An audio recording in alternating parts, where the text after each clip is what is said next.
Good morning, Dawn. Good morning, Amanda. How are you? I am fantastic. I am so excited that I get to chat with you again. We got to speak last year That's when right. you released another book, and I was just so fascinated by you. Uh-oh. And I'm excited. No, I'm excited to chat with you Oh, again. good. That's an interesting room you're in. Where are you? I'm in my home Okay. office, and Yeah. so yes, does it look Okay. like a porthole? Everyone thinks I'm on a ship. Exactly. Exactly. Now I realize it's a mirror, but when you first came on, I thought this woman's on a boat, and I'm like, man, I'm Yeah, really jealous.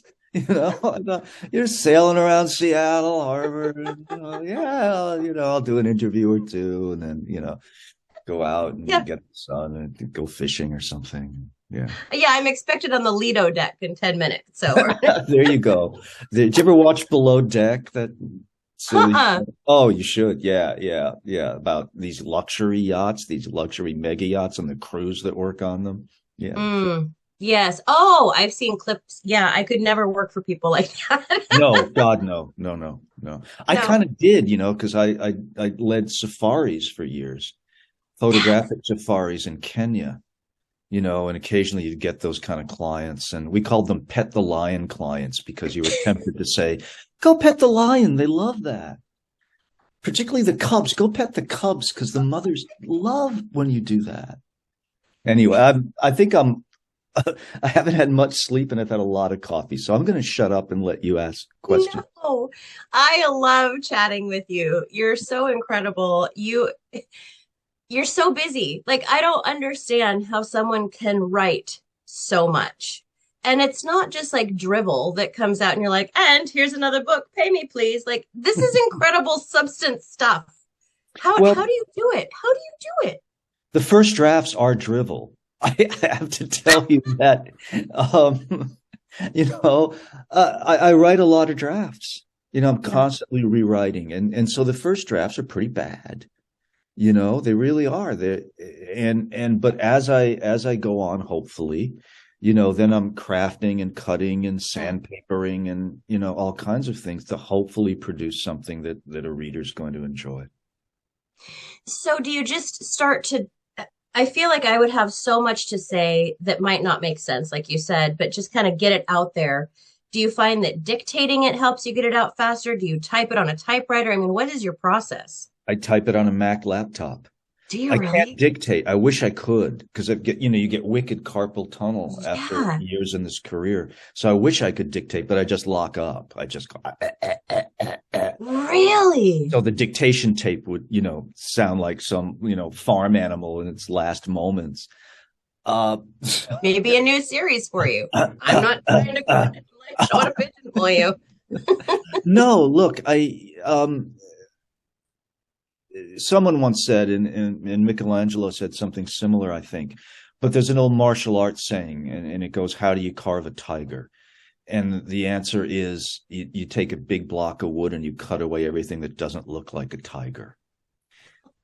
So really the for me the process of writing is more the process of rewriting. Hmm. But first you have to have the big block of wood. Yeah. You just got to lay it down there. You've got to take, to mix metaphors, this leap of faith, Yeah. and just start typing, and knowing that a lot of what you're typing is not going to Yeah. survive. You're going to delete a lot of it. Is that hard to do? Is that hard to delete something that you No, know is actually a great statement, but it doesn't quite fit in with the book?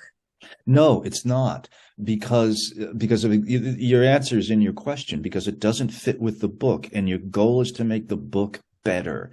Hmm. And so if hitting that delete key makes the book better, it's a good thing. Yeah. You know what I mean? It's a happy thing, really.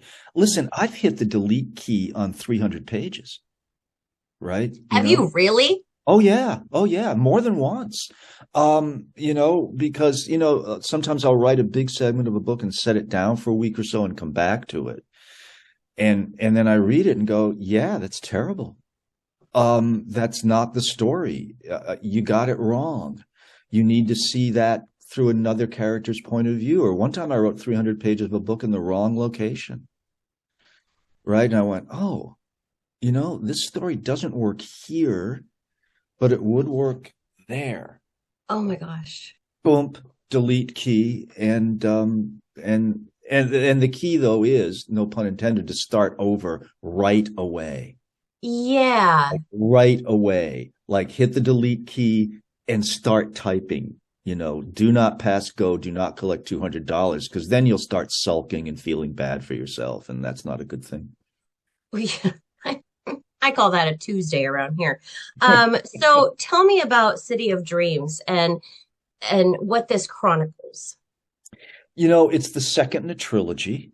And so we met Danny Ryan in the first book, and he is the loser in a crime war.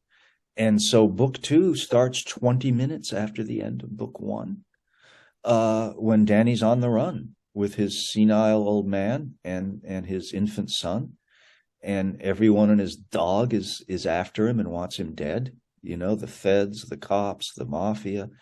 And he runs aimlessly on the American highway.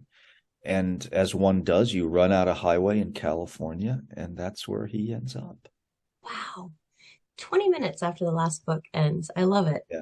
Yeah. You've got movies in the make now. I mean, these are becoming like they're jumping off of the page, Yeah. and they're, not becoming Hallmark movies, which, no offense to Hallmark. I mean, these are like Matt Damon, Austin Butler, dudes. Hallmark doesn't call me a lot. I don't think I've ever had that call. Hey, would Winslow like to write a Hallmark movie with that guy with all the bodies lying around and stuff? Maybe. Well, it's a different kind of Christmas story, I guess. Christmas movie with the mob. I almost hate to say that out loud because the phone might ring again. I would watch that. Yeah, I would too, actually. I'm sorry, I am really tired.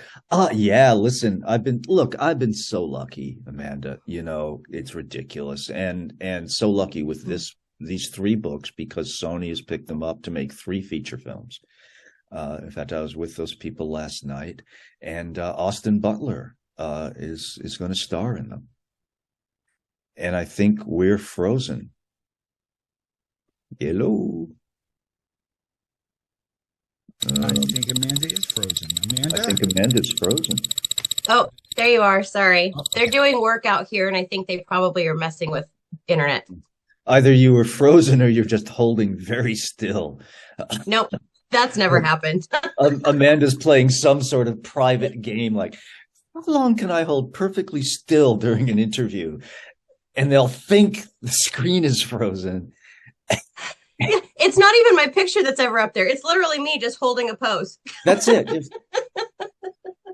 just a low-tech way of doing this. And I'm envious. I don't know if you heard what I said or you didn't. You did not.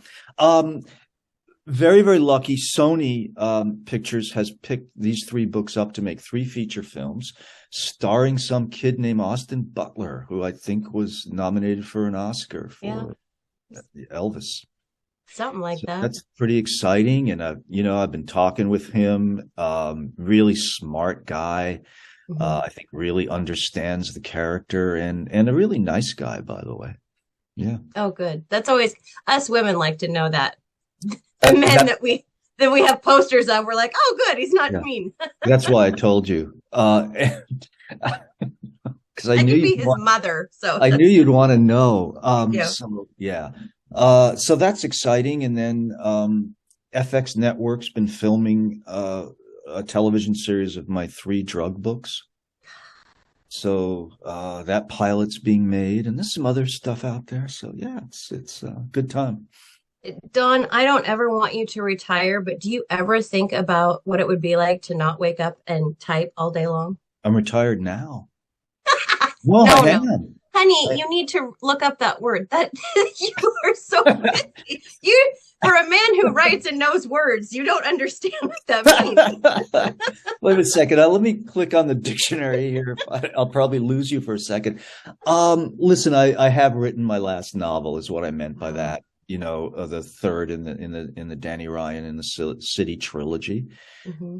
In which, just between you and me, we take Danny to Las Vegas. Yeah, so I do know how it feels to get up in the morning and not write books. It's very strange, because I'm such a stable horse. Do you know what I mean? I'm like so used for the last 30 years, to get up at 5 and be at my desk at 5:30 and, work until 5:30, as we say, from can't see to can't see. Yeah. And every once in a while, even now, like I'll have this sort of jolt. I go, you should be getting 10 pages done. And I go, oh, actually, no, you shouldn't be, so it's a little weird. Well, Dawn, I'm going to need you to do something again, maybe next year, so that you and I can chat again, because I just adore you. I think you're fabulous. Oh, thank you. Very sweet. Thank you. And it's because you don't know me. I'll give you my wife's phone number. You could chat her up. I'm sure she'll say the same. She'll say, oh, come on, please. Because we've been married, 38 years at the end of this month. So she loves you. I think I amuse her. I think she's in it for the laughs. That works. I guess something has to. It's not looks, but yeah, I'll see you next year. I've got another book coming out in exactly a year. The book I alluded to, the third and final in Danny's story. So yeah, invite me. I'll show up. And I'll bring my boat. Yeah, bon voyage. Yeah. I really thought this is some sort of theme show. Like books on deck. That'd be so much fun. Let's do it. Sailing into literature. I thought, That'd be so fun. There you go. The idea's yours. Go for it. All right. Well, you'll be my first guest. All right. I'll get on board. You're the best.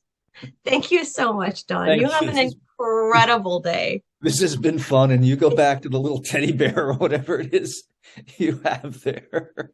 And you have a great day. And thanks so much. This has been a lot of fun.